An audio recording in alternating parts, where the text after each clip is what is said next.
Hey everyone, and welcome to the next edition of the Snapchat. I'm joined today by none other than Cozy Snap. Cozy, what was by far the most favorite thing that you saw at Comic Con? I saw you posing with different types of statues and different memorabilia. What was like the one thing that really stood out to you? Oh man, yeah. There's the floor's already so cool. Like the expo floor, there's so many different things and whatnot. The Iron Man was pretty sick. The cosplay was better this year. The year before they had masks and stuff, so like the cosplay's gonna go full into it. I saw a Hulkbuster that blew my freaking mind. I saw a Goku that was riding on the cloud, and the guy actually had like a cloud. Like you couldn't see the cloud was just moving. Like that was really cool. And then Thanos. It was an epic life scale Thanos, and they had the prices. Like you could buy these things. Now I don't know who was. It was like a $20,000 Thanos. Going to comic, it's such like a just like religious experience. If you're a Marvel fan, it's just like crazy. Everything's everywhere. And as someone who's like been playing Marvel Snap and now like is starting to gain like a new appreciation for a lot of these things, did you find yourself fanboying this year more than you did in the past? I found myself being more into the comics than I ever was. Like I like comics. I've read them through Marvel Unlimited and things like that. But like the seeing how much like art is on comics, and that like piqued my interest, but then like just going and looking at all the comics and spending my time in that section a lot more was great. Artist appreciation was way more there this year than ever, which is like my favorite thing about Snap as well. And just art, like Marvel art, really piques my interest. I got a lot of new stuff for the studio here, and so yeah, man, it was so cool to just see like almost what is a celebration of. I know it's a celebration of comics, but Marvel in a way. That's amazing, buddy. And if you'd like to hear more about that, you're going to be able to hear more on Cozy Side, where we actually just recently discussed your full Comic-Con experience, including who you met, who you saw, and what you saw on screen. Cozy, what else did we talk about on your side of the podcast? Yeah, we talked about Magic and the huge OTA review. I mean, that was just a big meaty part of the conversation. There's so much to break down with those cards and the changes. We also talked about the decks on the rise, and from these OTA changes and the nerfs of bounce, what's the deck to play? What is up and rising? And that was, I think there's a lot more decks than we thought, man. I think last week on yours, we talked about, archetypes and decks that either need some love, and a lot of those got it. So it was a good combo. All right, Cozy, let's get started with our first topic of today, which is a card tier list. Now, we're going to be taking a look at the untapped card tier list here, and this is one that, a lot of people have been referencing with regards to the strength of cards, the power of cards, and whatnot. And I think this is a fun launching point because there's a couple different points of interest here, and the tier list itself discusses how like the rankings are done based on popularity, power, win rate, and etc. But I think there are cards that really stand out here from both a positive standpoint and a negative standpoint. So we're going to pick apart some of the ones that we see that kind of stand out for us. Naturally, we're not going to read through the entire tier list for the audio listeners, but we'll do our best to give you some indications as to where they are and why we think it's a notable thing. Now, right off the top, we have in the top tier, tier A, not S. It doesn't do tier S. So tier A is the top. We've got a solo card, and it's Magic. Cozy, does that surprise you? Yeah, so this is pool 3 only for the section we're looking at here, if you're looking for Jeff or whatever. Yeah, this is the latest patch. So this is just a few days of data, but what's being played at the moment right now? No, not at all. Like, Magic is everywhere at the moment. Magic is, even if you don't... The thing about Magic is you don't have to like an archetype. You don't have to like a combo piece for you to love the card, because it means you're going to play or try to execute what you're doing more in pretty much every deck. So I'm not surprised that Magic is at the tippity top right now. I am surprised by some of these other ones, though, in the B tier. I think I would say it's interesting. There's no other A tier cards, though. It does surprise me a lot. Now, Magic being the top card, I would actually venture to disagree with slightly. In terms of popularity, sure, right now, popularity-wise, it definitely is. But strength-wise, in terms of like actual like potential power, it does surprise me. Like, I do think there are stronger cards in the game. Like, its effect is extremely powerful, but I don't think that in and of itself, it is like an A-tier card. Like, it is the best card in Marvel Snap. So definitely the popularity skew on here, I think, is a little strong. But like, when I look through that list, Cozy, one thing that really surprises me is how high Venom is. Venom is the second highest card in the B tier, which is basically it's the third best card according to this tier list. And you've been a believer in Destroy for so long. It took me some getting used to. I was kind of sleeping on Destroy for a bit, but that Venom buff moving it to a 3/3 was huge.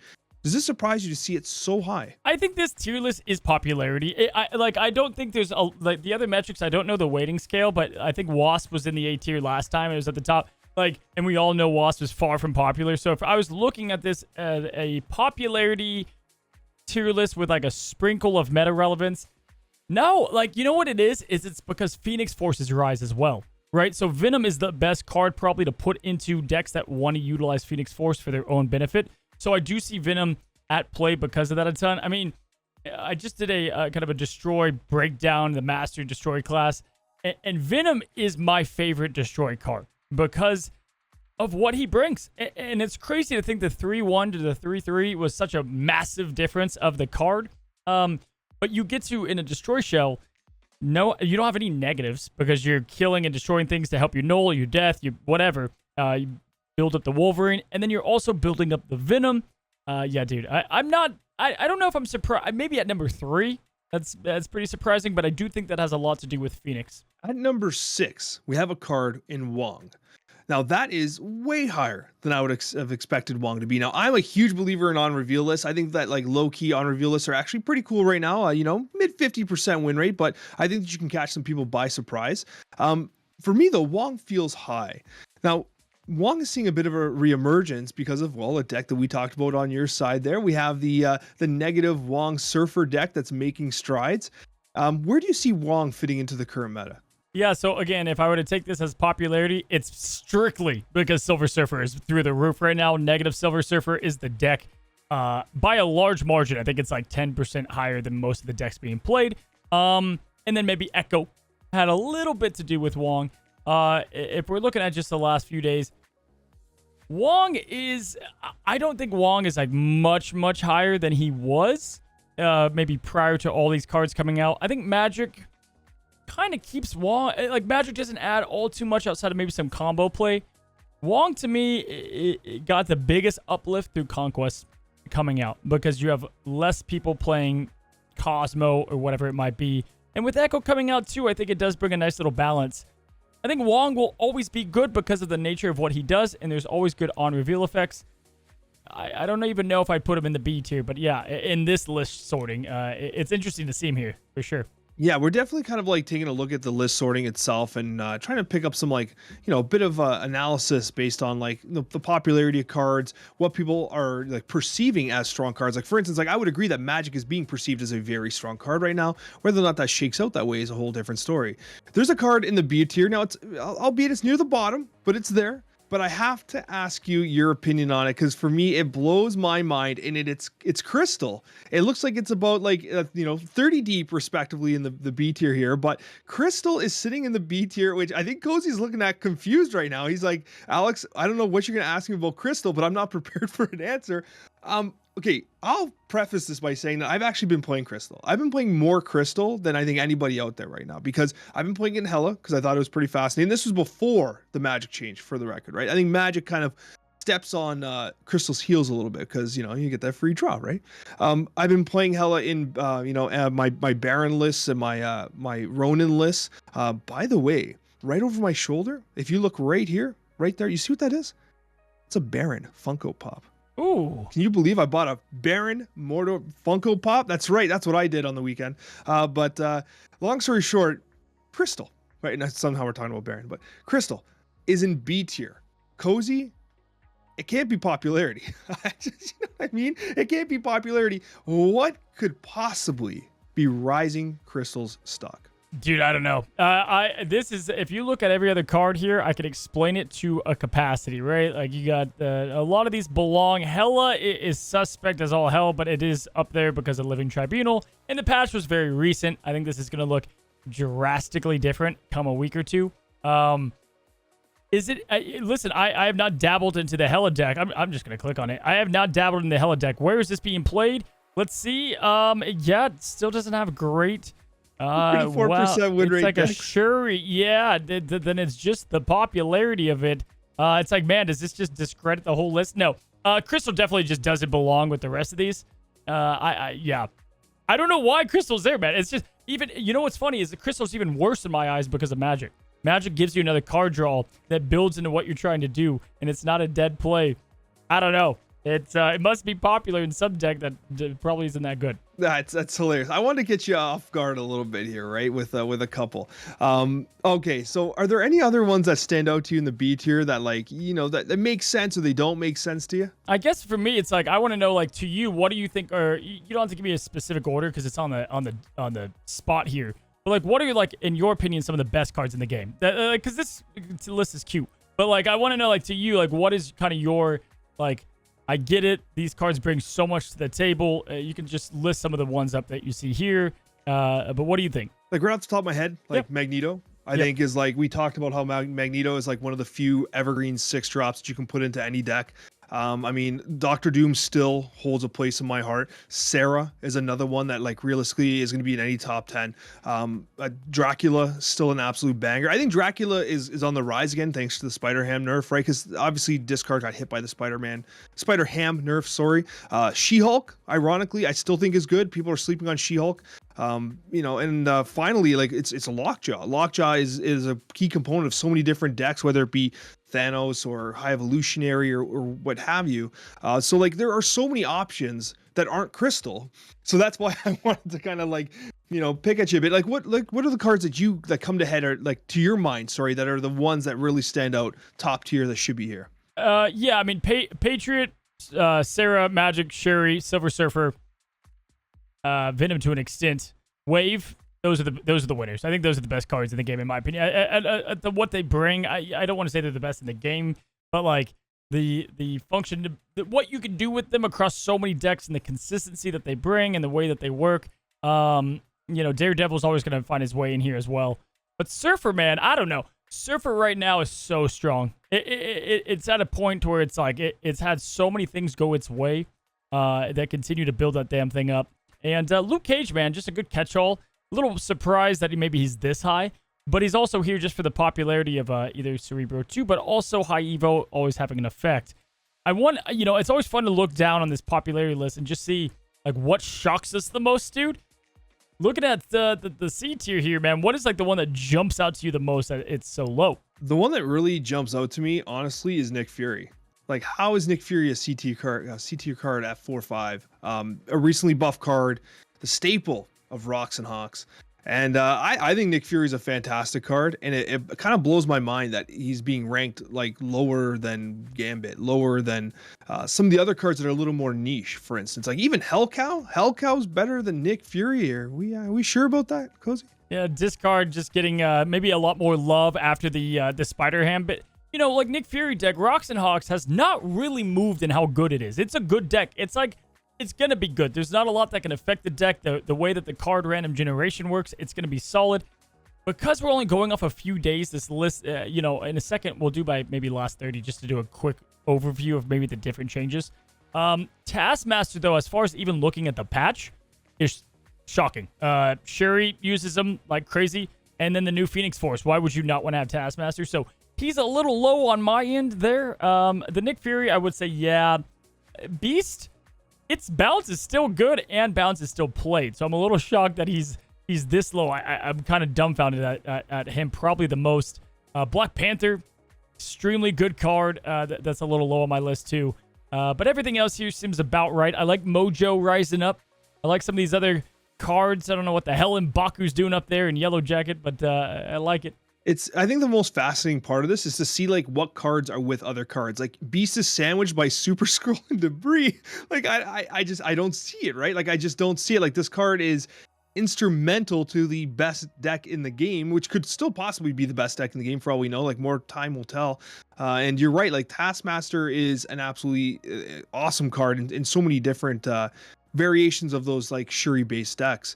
Now, Cozy, I don't want to bring it up because I don't want to upset you. Because you don't want me to say it. Should I just not bring it up? You know what I'm going to do. The most disrespected card. It blows my mind how disrespected this card is. Like worse than Helicarrier? Like I'm not saying the name yet because I know you're upset. But like, okay, everyone listening, everyone watching, you know what card we're talking about.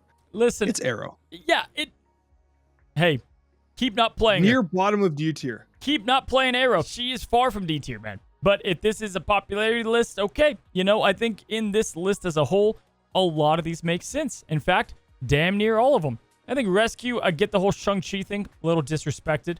Dagger, definitely, and Human Torch is, after the Phoenix Force thing, crazy.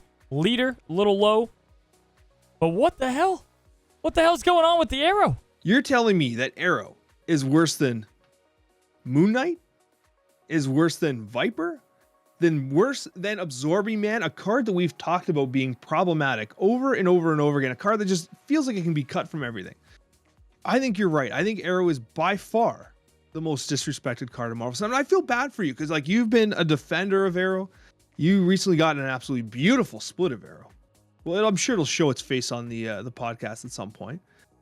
Yeah, dude, I feel you, Cozy. Well, look, it says here, cards with a combined average cubes and popularity. I think, again, untapped fixture stuff here. I think popularity is a little bit high, in my opinion. Average cubes is what shocks me. You're telling me that that absorbing... There's no way. That maybe in the last 5 days. You know what? We're going up. We're going to go to 30 Cozy's days getting here. fired up. He's actually mad. We're going to 30. I can see it. You're getting upset. We're going to 30 days. This is cool. I wanted to see 30 days because it's not right after the patch, and I wanted to see where some of these things lied. You know, balance had a big impact on this, right? Let's see. Is she going to be down there still? Probably. I still don't see Arrow. She's right here. She's She's right down. at the bottom. She is now almost C tier, but still bottom of the barrel, man. And like Doc Ock, man, this is crazy, huh? I'm trying to see. Do you see any other differences that are shocking here? Obviously the nerf to Doctor Doom is felt. Like clearly Doctor Doom's popularity felt off, and like even on your side, like we quickly discussed the fact that it's still being included in a lot of decks. I find myself cutting Doctor Doom from even like Patriot decks and including Onslaught, for instance, right? Going a little greedier on the Onslaught side.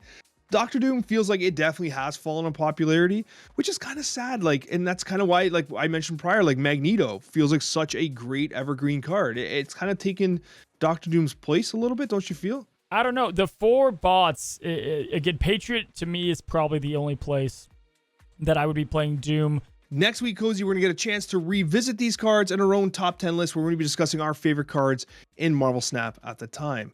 Now, moving on, we got to talk about the absolute banger purchases you can make with your token shop purchases. Tokens are back on the menu with the recent change to Series 4 and 5 duplicates. You're no longer getting the premium mystery variants. As of the next patch, I should actually rephrase that. It's actually not being implemented quite yet, but as of the next patch, we're going to be getting that 1,000 fallback as we discussed prior. And so the token shop's back on the menu. So now today we're going to be discussing which cards we feel are the best purchases, knowing what's going to be coming out in the Spotlight caches as well throughout the month of August. Now there's going to be 3 cards, Cozy, we're going to cut out right off the bat, okay? Because they're coming out extremely soon. You have Darkhawk and High Evo, which are coming out next week, so starting the week of July 25th. And then you have Thanos, which is going to be August 1st. Obviously, those are 3 amazing cards. We love them, but unlock them in the Spotlight cache. So save your damn tokens because they're valuable. I'm going to let you get us started because I know there's a card that you absolutely love, that also loves 4 drops, that makes 4 drops 3 drops. And we just finished talking about how perhaps that is a very powerful effect. Cozy, talk to us about Zabu. It's got to be Zabu, right? Because like if you look at the Spotlight caches and you look at what's coming out, we don't see Zabu. We don't see a couple other ones. Maybe I won't spoil them yet. Those are the ones that are more at the top of my list that are still like really good cards. I would say personally, before we start this entire list off, this might be the only card that I would get with tokens as of now. I feel like the card that, because they're back on the menu, August is too hot and September's too hot for me to say get any other cards. But because he's pull 4, because it's not a lot of tokens, and time and time again, Zabu is working in loads of different decks and archetypes, and it's going to work into more future cards. This is, if you don't somehow have the Zobs yet, if you don't have Zabu yet, this is definitely the card that I would consider using your tokens on and kind of no-brainer question getting him from the shop personally. I would certainly agree that, like, although they're back on the menu, they're still scarce. And the Spotlight cache system gives you the opportunity to like pull a lot of these cards through natural progression. And so like your tokens often serve as a nice fallback, right? And so I think you're right to identify that Zabu is probably the absolute cream of the crop here. It definitely is the highest recommended one if because it's also not available yet. Like we don't have a date for Zabu yet, which is somewhat impactful. And you're going to want this card in your deck. So, full vote of confidence into Zabu. Now, moving forward, we're going to start getting into ones that don't have the same appeal as Zabu, and they're going to be ones that might be perhaps available in Spotlight caches in the near future. So you have to wait. Do I want this card now, or am I willing to wait a month or 2 to get it out of the Spotlight cache? That's only a decision that you yourself can make. This card just got nerfed, Cozy. It just got nerfed, but we don't see it coming out yet. It's still not in the spotlight caches, and that is Hitmonkey. Hitmonkey is now a 3/2. Massive changes to the bounce archetype, but it's still not available in spotlight caches. We don't have a date for it yet. And so this card is so impactful in the current meta. Do you really want to wait all the way until like what, September or October to potentially pull it out of a spotlight cache? Or do you pay the 6,000 for it? I'm just hesitant to say, and it's not even that it's Hitmonkey. Like, Zabu is so easy because it's, a Series 4. It's used across multiple decks. Whereas something like Hitmonkey is if you don't like balanced air control, and that's not what you're playing at the moment, maybe Mr. Negative, definitely you don't want to spend that much tokens. This guy's full price right now. He's full premium at the moment, right? Yeah, we don't see him in the future, but like if you enjoy Destroy, if you enjoy some of the stuff coming out, even some discard stuff, stuff that's hot in the meta at the moment, there's no reason. There's no reason to get Hitmonkey, right? Also, not getting these cards give you a chance to get them in the random pool as well. And it stinks. Hitmonkey is still very, very, very good. But 6,000 good? No, in my opinion, because then you got the Dakin, or it's Dakin, I just found it, I think, actually, at the panel at SDCC.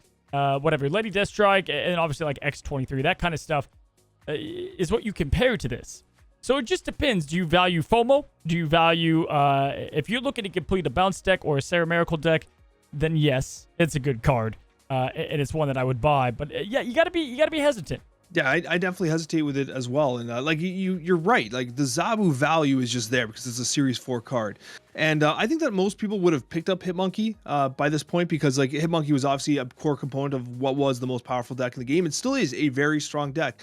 I think what rises its stock slightly is the fact that we just don't know when it's going to be available in Spotlight caches. And if you love playing balance and you don't already have it, then you're kind of stuck. But you're right. There are so many variable options here. You have so many decks that are. We have Mr. Negative coming back, right? There are so many decks that are available for you right now that perhaps the 6,000 on Hitmonkey, it's a very hefty price to pay. And there's a similar card, a very similar card, a Series 5 card. And we get tons of questions about this card, and it's everyone's favorite land shark. It's Jeff. Jeff is going to be available the week of September 5th. So you're talking about, a good solid month and a bit out, right? It's coming, which is great news, but you're going to have to wait a little bit longer still. And we're seeing a ton of control-based decks out there, Thanos Control being very popular. Anytime Professor X is on the board, you want to have Jeff. Again, we have a 6,000 token card. Cozy, what's your take? I like Jeff more than I like Hitmonkey, less than I like Zabu, right? So, I think everybody's mortified that he wasn't dropped. I get it. It's a full token unlock. If Jeff came out next week, you should still get him at 6,000 tokens. Like if he was new card value, right? Like he hasn't depreciated down. My advice on Jeff is, we'll see if they drop any cards in August. But if they do drop cards that you would think it's going to be Jeff, maybe on Shark Week or something. So maybe wait for that at the very least. But Jeff is a good card that you'll use across so many decks that it would make sense in some cases there. The Spotlight variant, I don't particularly think is like crazy good, if that's like a reason. Jeff is great, man. You can't go wrong here, but again, you're going to be paying for two cards that are, you could be getting you could get two cards at the price of Jeff, right? So that's what makes it tough. I love Jeff. I've been talking about Jeff since the moment I've laid my eyes on Jeff. But you're right. You get two Series 4 cards for the price of just Jeff alone. I lean towards waiting. I mean, tokens are so damn valuable. Obviously, it is an excellent card for getting into the different archetypes, and obviously, it does what no other card does in Marvel. It just does not give a hoot. Even if you have Jean Grey, Jeff is able to mitigate her effect very well. So if you pull Jean from a stash and you've been doing a lot of Jean-based decks, then Jeff does improve in value. But it's a heavy price tag to pay. Now, you do mention the idea of having it drop in August. We really don't know if that's going to happen. I would be surprised if they announced series drops for Spotlight cards that are coming within a month or two. That would kind of surprise me. But at the same time, Jeff has been overdue for a drop. So it's really good advice to say, you know what, maybe hold out a little bit. But then if you hold out that long, maybe you wait another week or two and take a roll at the Spotlight cache. It's not an easy answer. And that's why having this conversation is important, because it's a question that a lot of people have. We're in this weird spot between two different systems where it can feel a little awkward on how you spend your resources, but spending your resources wisely is one of the most important things you can do right now. Yeah, looking at this list, man, I think we could just say what's worth getting, what's not at the moment. And again, I don't think anything is until we confirm series drops or not. Iron Lad, his week just passed. I like Iron Lad a lot. If he doesn't drop, I would get Iron Lad. I think that's a card that I personally would get. Again, I think back way when he came out, I was like, get him now. You're going to regret it because he could last for a while. We don't see him to come for a while. So, Patriot Lad, those kind of decks, just consistent. They're great. Iron Lad's such a good card. I would think about grabbing him. Ghost Spider is interesting. Let's see kind of where she ends up. But she's full premium, so probably not. Jean Grey, we talked about, a little bit slept on. It's going to keep her value for a while. So if you're going to get her and you didn't get her, this might be the time. But other than that, man, maybe Nimrod. If you like Destroy, I think Nimrod may be a no-brainer purchase. Because here's the thing. He's coming in a Spotlight Cache, but he's so damn... That variant is fire. So if you like him enough to buy him, you'll like him enough to pull the variant there. Or just wait for that week. Man, other than that, I would just hoard those damn tokens, man. Stay strong, Snapchat community, for the Loki season. The last card I'll throw at you, though, is Nebula. Now, Nebula is in a weird spot because obviously it's a Series 5 card, but I would argue it is one of the best one-drops in the game.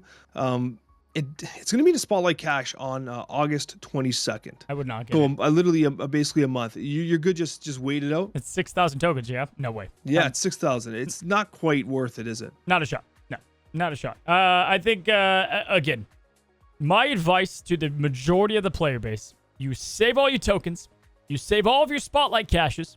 If you get Dakin, great. Buy X23 with the tokens that you've been saving up, and then save your say the mother load for September and open everything up in your Spotlight Caches. That way you get the only card that's like the main premier card in September or August with Dakin, and then you get all the stuff in September. You will not walk away mad with that. There's no chance. Like, that is such a good pull away. And, like, you're still getting new cards. You get the Season Pass card in a week or so. You're going to get X23. Destroy's hot. That would be my advice. And you definitely want to be having at least 4 Spotlight Caches. Like, you want to go into those weeks ensuring that with 100% certainty that you're going to get the cards you need. And if you high roll and you pull the card you want in 1 or 2 pulls, then just save the caches, roll them into the next opportunity, right? That's perfect advice, and that's what we need. Like, we need to talk about, because right now it's a very interesting time in Marvel Snap with so many different currencies, so many massive changes to card acquisition, and so many questions about how you can optimize and maximize it. So glad we had this discussion. Devs Q&A. So the devs answered a lot of questions in the server. They've been extra answery, extra responsive to some questions here, and I know that we have them on screen, and we have some graphics for you while we kind of talk through them. This is always so cool to go through and grab like some of the best of what they've answered to the community. And if you're not in Discord or you're not listening in the Snapchat, you wouldn't really know. You wouldn't know that these are being answered, and some of these can hint to the future, Alex, which I think is awesome. And so I know you have some questions here. What were some of the ones that you found the most fascinating? The questions we focused on today were actually more relevant to the Snapchat itself. Some cards that we've spoken about in the past, some things that are like, really emerging from a topic of discussion in the world of Marvel Snap. And the first one on the screen here is going to be in relation to Kitty Pryde itself. This was something that we'd actually discussed in prior weeks, and it goes that essentially Kitty Pryde's original ability was that it actually stayed on the board and the player interacted with it to bring it back to its hand. Is there any hopes that this will actually be making it back into Marvel Snap? And Glenn responded, although it's not possible, there are larger other changes planned for the future in the design space, and they don't want to make a change for Kitty that can negatively impact the viability of those changes. Plus, and this is important, that it would equal a buff for Kitty Pryde. And this is something, Cozy, that you and I had joked about prior, whereas like Kitty Pryde's original iteration was actually stronger than the Kitty Pryde that just got nerfed in this recent OTA, which is wild to think. It's just crazy to think about how far things have come with the original Kitty Pryde versus what was eventually released and now nerfed. That's why you didn't see me complain all that much about it wasn't your kitty. It wasn't like, I get it. But yeah, the fact that Bounce went from needing love to now being nerfed, or when they got rid of Beast, 2 cost and they made him a 3 cost, people kind of thought it was going to be a huge blow to Bounce, and now they had to address not 1 but 3 cards, right? So. And for our next question for the dev Q&A, we have a question about Magic, a card that we've talked about a lot on this podcast today because, well, it's by far had the greatest impact on the meta since the OTA release. The questionable magic is essentially whether or not they would ever consider allowing her to be played on turn 6 with the same limbo style effect. And what's fascinating about this is that they're citing Storm as an example. Storm can still be played on the last turn and it doesn't really do anything, but Glenn's response is really indicative of our experience in the beta. The idea that Magic could be playable on turn 6 is such a dramatic change in the play pattern of Marvel Snap, and that's what made her the strongest card in the game at that point. And to come back to that, I think would be a huge disservice to Marvel Snap, and honestly would create a situation where once again you have a meta that's dependent on a player's ability to basically predict whether or not turn 7 is going to just be thrown upon them. So ideally what you want to see is what we have right now, Cozy, where you have Magic that cannot be having the limbo effect being done on turn 6 because it's way too disruptive to the game.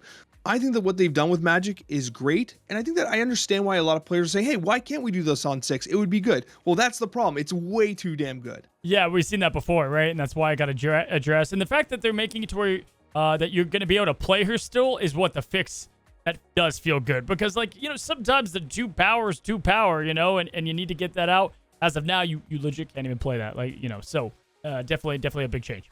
Cozy, the next one we're going to talk about is one that I'm really excited to have a conversation with because we've brought this up multiple times on the Snapchat. It's a card that needs a ton of love, and someone asked some questions about Absorbing Man. The question was that on paper, Absorbing Man has an incredible ability, but in practice, it's too awkward to be placed in decks. Is he a card that you guys have on the to-do list for adjustments, or does internal data show that he's just fine? Cozy, Glenn's response is that they've been talking about Absorbing Man specifically, but that it's tricky. And that although Absorbing Man would be fun at 3 costs, which he essentially is with Zabu anyways, it'd probably be too strong an addition to Silver Surfer specifically. Crazy to think, Cozy, that Silver Surfer is rearing its head once again. You literally just finished talking about how Silver Surfer is a card that is somewhat problematic for future 3-drops, and here we are, Glenn basically saying exactly that. They also do note that they do have future plans for content that just might make the fans of Absorbing Man smile just a little bit. So Absorbing Man, I do find to be a really interesting card, Cozy. Like, this is one of the, like, it should be on paper one of the best combo cards in the game. But like, as we've talked about before, it just gets cut. They're pigeonholed, like what they just said. Because if you think about it, you look at them and you're like, okay, change his cost. All right, 3 costs, can't do it. Silver Surfer, 2 costs, way too cheap. You could do some insane combos. Okay, well, what about you just raise his power? Well, you can't do that really because you've got things like Black Panther and things that want to have that power out there. To me, that seems like the best. To me, it's like that's the poison you want to take. I like that makes sense to me to end up doing something like that, or maybe significantly raise his power but raise his costs. It's just tough because there's not a right answer. And now that Phoenix Force is just like a better version, he just doesn't have, I don't know, because of what he does with on reveals, they're in a tough place. So he's essentially, you know, something like a Goliath is coming out that destroys every card played this turn. Like, that's cool. Doing that twice is pretty neat. But also, like, Arnim Zola would do that twice if you scan it. So I don't know. I think Absorbing Man is going to be a tough card to fix. It definitely is. And it's just, it should be better, but at the same time, it feels like it's a card that's very dangerous, that can quickly get out of control. And I mean, it did. With the original Zabu iteration, where Zabu was doing 2 off the 4-cost cards, Absorbing Man Spider-Man felt horrible. It completely shut down the game state to the point where they had to fix it. They had to attack something, and it was Zabu that eventually got hit there. Actually, well, now Spider-Man's a 5-cost anyway, so that solves that problem. But like, do you remember how like constrictive that meta was? Like, that was the one time really where Absorbing Man was truly relevant, and it felt awful for many players. And if it's not that, he's like cute, like that. Like, he's just fun yeah, he's definitely not cute, but he's fun to play. Like, he's a fun card. So it's either fun or dangerous, right? Like, so then good falls in between somewhere in there. And every single on reveal card that comes out in the future theoretically has to keep Absorbing Man in consideration, right? So it is. I don't envy the balance team's job here. Do they just leave it as it is? But they're saying they've talked about them, and perhaps in the future with some added synergy, you'll see some Absorbing Man once again. listen, I still like Hazmat and Absorbing Man turn 6. I know that's a bit of a meme, but if you have that Wonger out there nice and early, well, then you're doing some damage, my friend. But I mean, that's like one deck that maybe it's not even a good deck. If you like 35% win rate decks, then there's one for you. Let's talk about a card that we have talked about extensively on the Snapchat, and I was very excited to see it brought up here in the dev Q&A, and that is Vision. The question has said, actually, I kind of disagree with the question itself, but they phrase Vision as never being a good card, but now Phoenix Force has come out and Vision feels completely useless. Do they have any plans to give Vision some extra power? And, where's Vision now with the power creep theoretically on the Phoenix Force? Now, Phoenix Force is now a 4 cost now, so things have changed a little bit. Originally, it was a 5 cost that was competing more directly with Vision and Captain Marvel. Now, as a 4 cost, things change ever so slightly. We've had this conversation in the past where, like, Vision and Captain Marvel feel like they're in a weird spot. We didn't really see them ranked well in the popularity charts that we talked about prior, and I still think Vision is good in like Shuri decks and other things like that.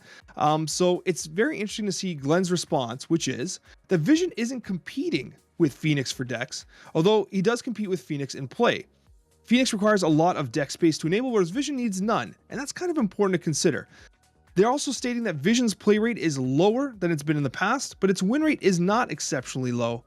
And I think that's also an important thing to consider as well, and that ultimately they are monitoring them. Cozy, generally speaking, what are your thoughts on Vision right now, especially in consideration with the new Phoenix Force that was recently changed on the OTA? So look, I love Glenn, but I just disagree with most of that. He has a 0.8% play rate. That's abysmal. That's like way worse than Gambit was even when he was buffed up. The whole competing with Phoenix Force, like Phoenix Force reactivates an on reveal, right? So like to me, it's like, and multiple all these other things that Phoenix Force does outside of move, right? And you can move it a turn before. To me, to comparing them to is almost a joke at this point because the joke between the two.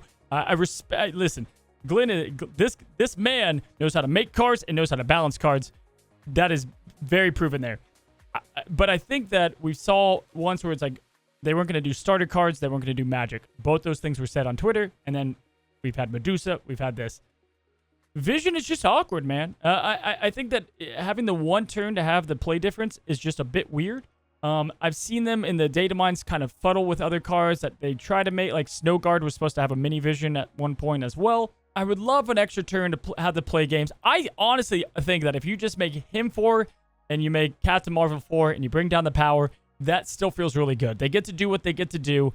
You know, yeah, you would have maybe 2 of those with Vision and Phoenix Force. But I guarantee you, man, you make this card lower power and a 4 cost, and Marvel, Captain Marvel, their play rate would go up tremendously. Do you think that really hits the impact it has? Like, because right now you really only see Vision, and even to some extent Captain Marvel being played in conjunction with Shuri. What do they offer as a 5 cost? Like we had the discussion about you need to offer something huge as a 5 cost. There's no way you're playing this, right?